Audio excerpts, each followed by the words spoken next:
kaldır. Kalkan kaldır. Tüm unsurlar. Hazır kuvvet. Çevik kuvvet. Kalkan kaldır. Görüşecek müzakere unsurumuz çember dışına çıkabilir. 41-60. Görüşmeler. Sivil şahıslar geliyor. Bir çevik kuvvete ihtiyacı var. Çevik kuvvete ihtiyacı var. Polis tedbirine riayet edilecek. Sadece uzaklaştırın. Bekle, bekle. Güvenlik şube bekle. Çevik kuvvet gel. Sar grubu. Basın mensupları grubun dışına çıksın. Sivil şahıslar var, sarıyoruz. Basın mensupları grubun dışına çık. Bir çember hattına dağılıyoruz. Bu yerekli Rojava Pekat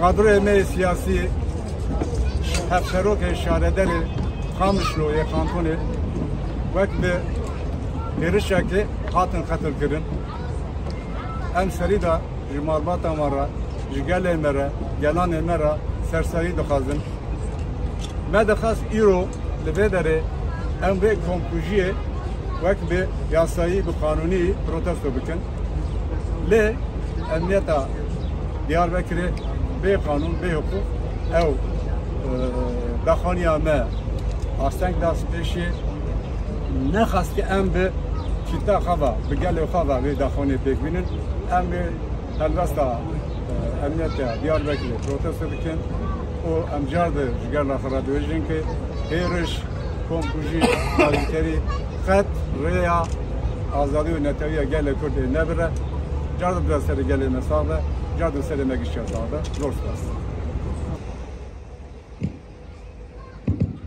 Evet, 3 ve 4 oldu timler. Anıtın sağ ve sol istikametleri 3 ve 4.